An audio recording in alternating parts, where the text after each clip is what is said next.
Hello, and welcome back to Key Lights here on Princeton Community Television. I'm Misha. I'm Rachel. And here with us today we have Dora, who is a student here in the area and is going to talk to us about her experience having severe allergies.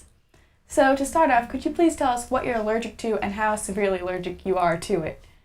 So I have severe food allergies to all dairy and tree nuts, and my allergies are so severe it can cause death. So you had an incident with an airport some time ago. Would you like to tell us about it? Basically what happened was that we were traveling to Italy for the summer, and we had to take a connection flight from New York to Munich, and so we took the flight Lufthansa.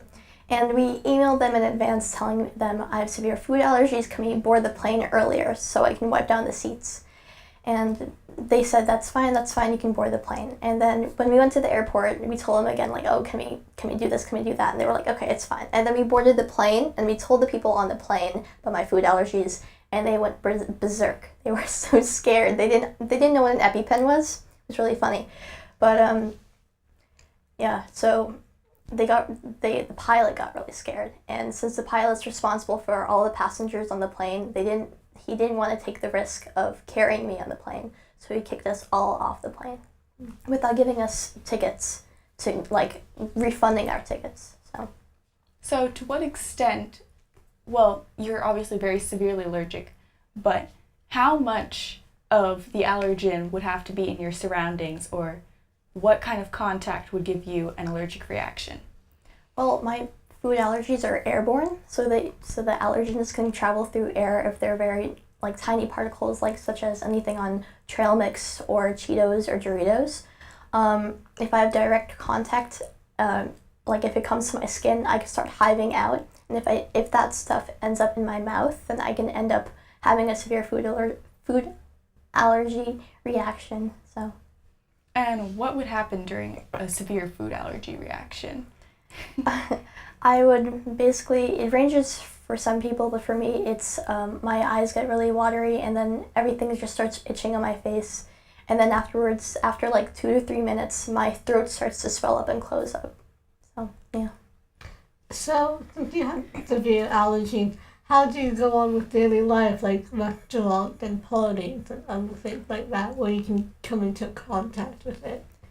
I don't really eat at restaurants. I sometimes just order a soda or something like that, but never eat at them. That's kind of dangerous.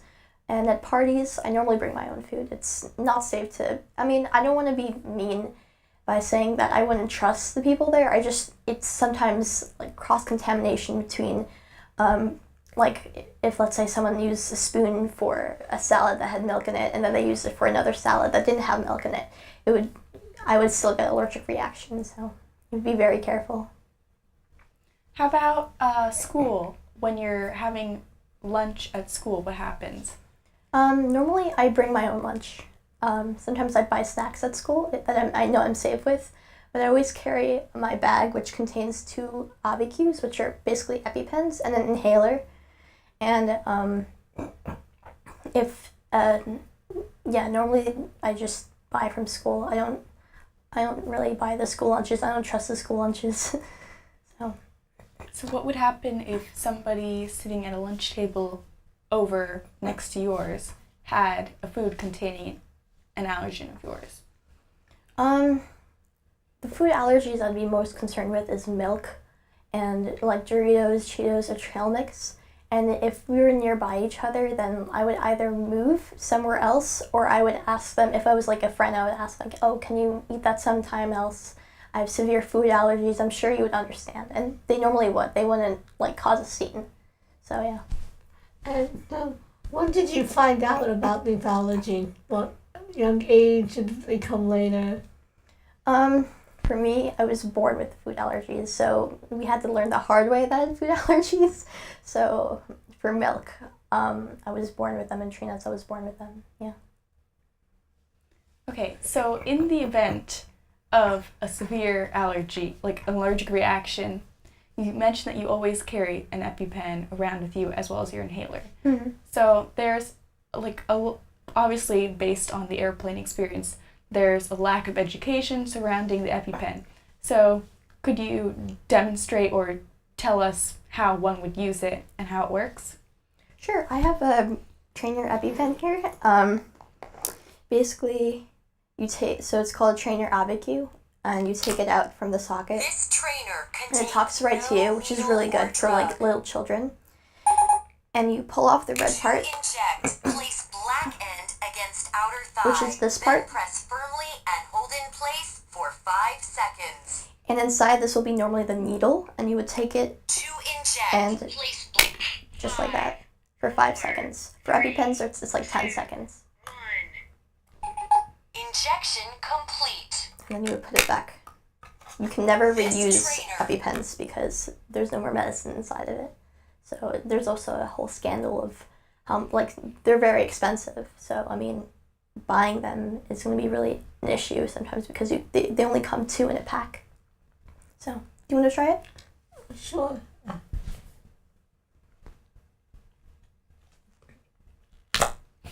This trainer contains no needle or drug. To inject, place black end against outer thigh. Then press firmly and hold in place for 5 seconds. 5, 4, It's 3, intense. 2, 1.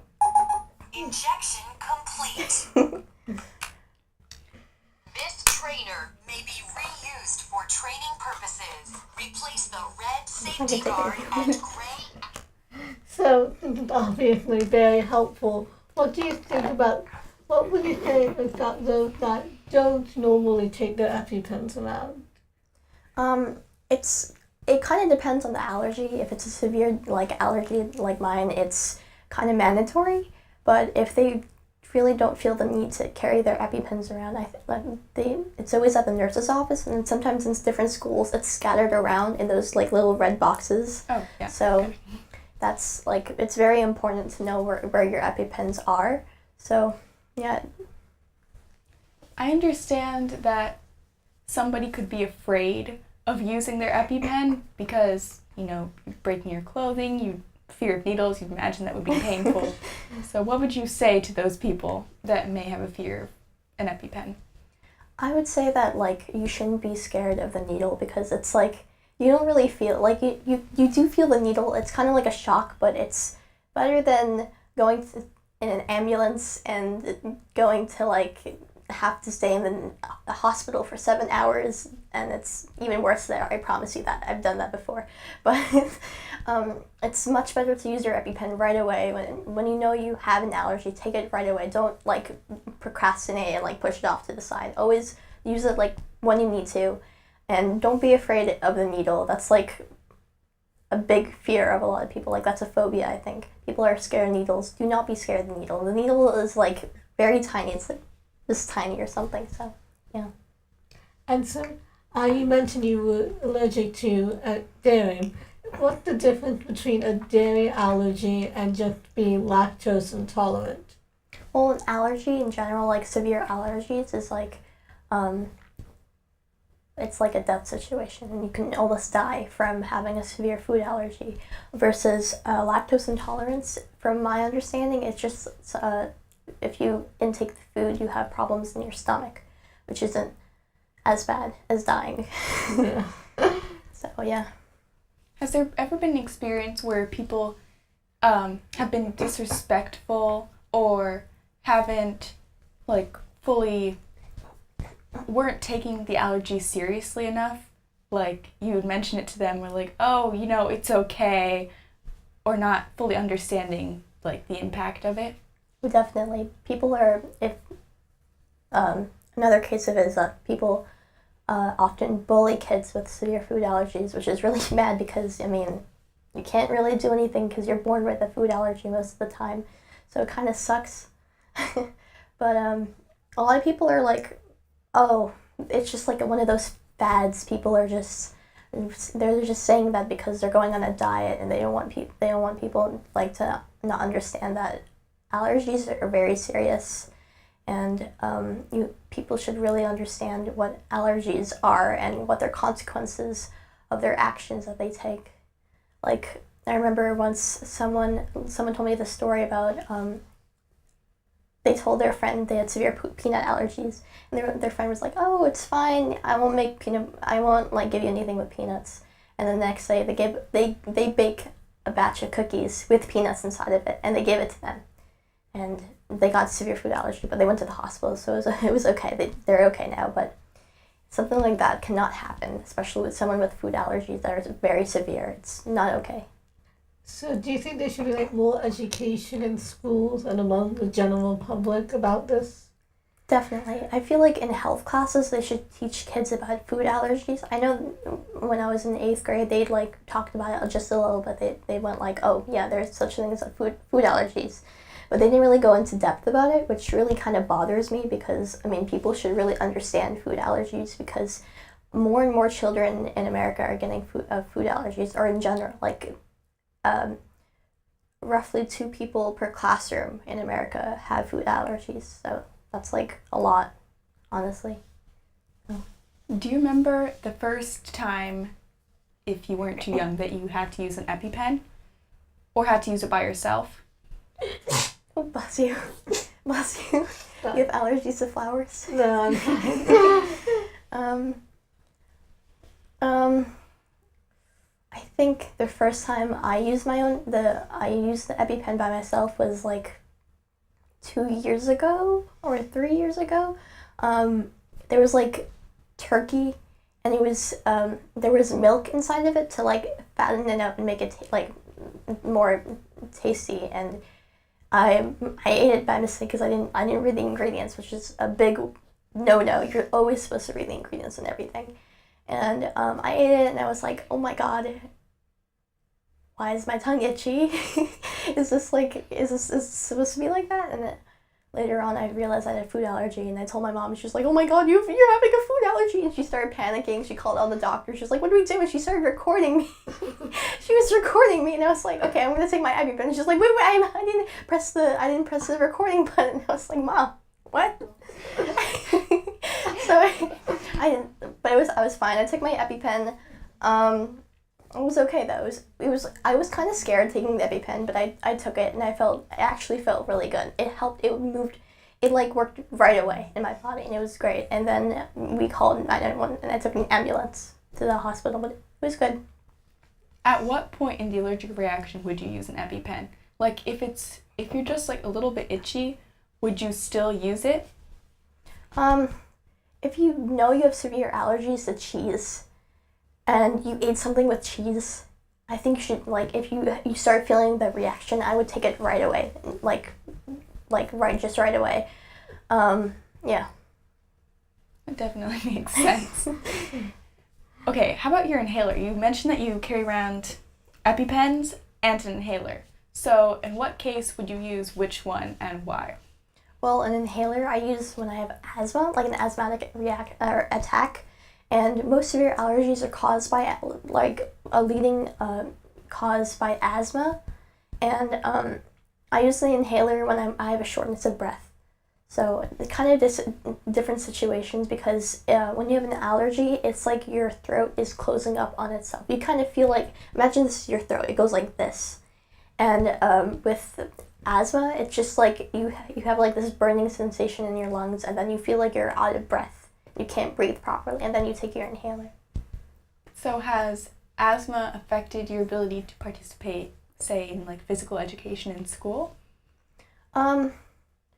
Sometimes when you're sick, and then you have like stuff in your nose, it travels down your throat and it gets into your lungs, and then you have like an asthma problem, and you start wheezing a lot, and then that's like you're not supposed to engage in any physical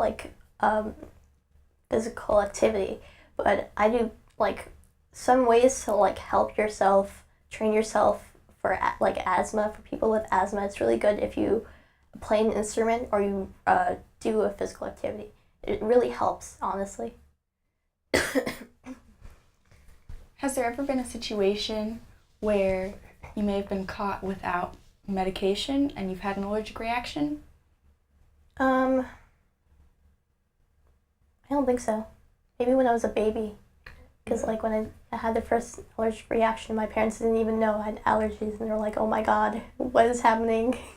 So they took me to the hospital right away, which was good. So yeah. Good. You're always well prepared. So, would you say you trust yourself more than anyone else? Like, what if when teachers help you, what would be the best way for them to help you with your allergies? Like in a classroom, or like let's say if I have a severe food allergy. Like in the classroom. In a classroom, it's best if they're aware of my food allergies and they know what to do in the case I show symptoms of it, or just in general, if they, if they know exactly like what's going on, let's say they always have this rule like no eating in the classroom, so that helps them, because if there's a child with like an allergen I'm allergic to and that's nearby, they wouldn't really know how to react to that situation. So like it's good that they have this rules placed that like, oh, no eating in the classroom, or like no perfumes or things like that, because that can also trigger asthmatic reactions and allergic reactions. So recently there was a movie that came out that depicted a character being bullied by having his allergens thrown at him. Mm-hmm. Do you have any thoughts on this? Do you think it's good that the movie makers brought this concern to light, or do you think it was bad? Honestly, I think it was like, I don't think it was a good idea, because it's kind of like showing kids that like it's funny to throw food at people with severe allergies, because it's like it's kind of like throwing poison at someone and saying, haha, you're gonna die if we throw this at you. I mean, what would you expect? You're throwing poison at me. So I feel like it's not okay for them to put that in the movie, because it's just showing kids that, oh, it's okay for you to bully kids with severe food allergies. What's something that you wish you could just tell all the people out there about having allergies? Something that you wish that the general public knew that perhaps they don't right now? Well, food allergies aren't a joke. It's there's a difference between like dieting or just not wanting to eat the food. Food allergies are very important, and you should understand that. If you have a friend or a classmate, or if you know someone with food allergies, ask them about their food allergies. Don't say, "Oh, I know exactly what food allergies are." Don't be that person, because people act like they know what food allergies are, but they really don't. And you should either look up online or ask your doctor about them. I know that's kind of weird. It sounds like one of those medical like commercials. No, ask your doctor about them, because it's kind of interesting, because people can also develop food allergies over the years. So yeah. And has there been any indication that you or anyone else who has severe allergies, it will become less severe, or just unlikely? For me, I lost a couple of tree nut allergies, and also peanuts and soy. I used to be allergic to peanuts, soy, and a bunch of other tree nuts, but then after a while, they kind of decreased over time. Like now, I can eat walnuts, hazelnuts, that's a recent one, almonds, and I think that's about it. But yeah, it's very unlikely for people to lose their allergy to like tree nuts. So it's like an accomplishment for me. Has there ever been somebody who suggested something silly like, oh, just take a little at a time so you can like become immune to your allergens? Has anybody ever suggested something silly like that, perhaps? It's a common misconception in school that if you take your Epi-Pen first and then eat the food, you'll be fine. Oh my gosh. It's really funny. No, that's not how it works. I wish that's how it works, but that's not how it works. But yeah, I've heard plenty of funny things like that before, like, oh, if you can't have milk, are you allergic to cheese? And things like that, which is kind of funny, but no. That's why people should stay educated about food allergies and know like what the difference between a food allergy is and like lactose intolerance or a sensitivity to it. So, could you tell us about some of your personal experiences with sports and how you can participate in sports even having asthma and issues with breathing? So basically for me, I normally take my rescue inhaler beforehand, what I have here actually. This one. And I take it before most of the time or in the middle if I really feel like I have a loss of breath. And I do track in school, and it's sometimes my asthma can be like really bad. Like if I, let's say, run during the in the cold air, it can really like trigger my asthma, and I can worst case scenario I pass out because I have a lack of oxygen. So, but it really helps people with asthma because it kind of it like enlarges your lungs and makes them like really fight more, and it's really helpful. So what do you suggest people do? I think people can do whatever they want to in any situation given, but they should always know what their limits are. For asthma, they should know exactly like which symptoms they feel when they have when an asthmatic reaction is about to happen, and they should properly like consult their doctor and ask them about like when should I take my inhaler, what's the dose, and things like that. So, has there been an experience when you've been competing and you've had an asthma attack? Have you had to stop competing, or like if you're in the middle of a race or something? Or, well, you take it beforehand. So, if you take it beforehand, is it guaranteed that you're going to be fine through the physical activity? I remember during soccer, I had I took it beforehand, and it was a really hot summer day. I mean, not summer, like fall day, and it was kind of like the air was very dry, and which is also really bad for asthma. And like almost any like weather is kind of bad for asthma, which is kind of funny. But it's like we were running, and I realized that an asthmatic reaction. I couldn't breathe at that certain point. So I told my coach right away, and she pulled me out, and I had to take my inhaler right away, which is kind of scary because in those situations when you're away from home and from like your mom or other people that know how to like respond to that situation, it's kind of scary. So you have to act very professional, and you have to know what your limits are. I took a break for like 10 minutes, and then I went back in the game because I felt okay after a while. But you should really know what your limits are, especially with asthma and allergies. Has there been an experience where you've pushed yourself too hard, or maybe through asthma when you shouldn't have? Not really.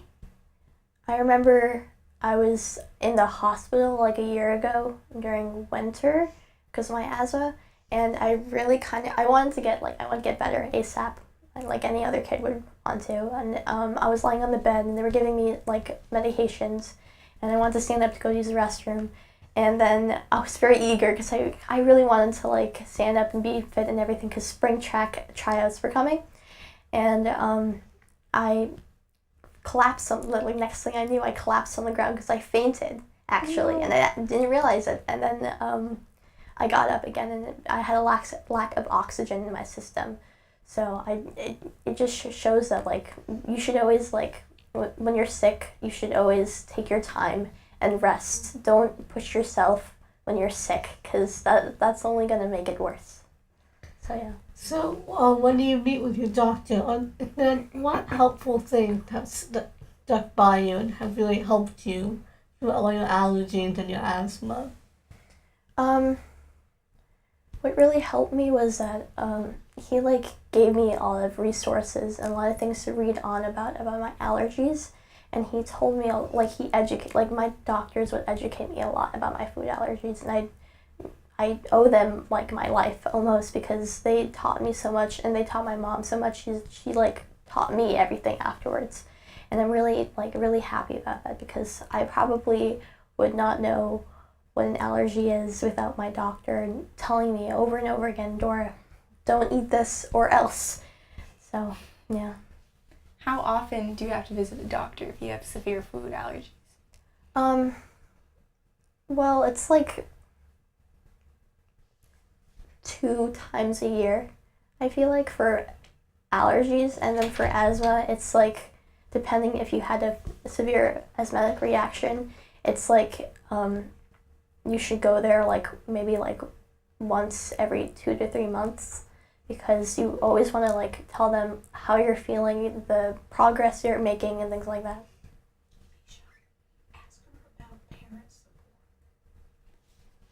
How can a parent support you if you have severe food allergies? For parents, it's number one priority of them to keep you safe, right? So they should stay educated 100%. And they shouldn't try risking anything for you. Like, don't make your child eat something you know they're allergic to, because that's like a big no-no. And kids shouldn't really rely on their parents, but they should always know that their parents are there when you have food allergies. Like, if there's an allergic reaction, they'll always be there. They'll be there, and they'll like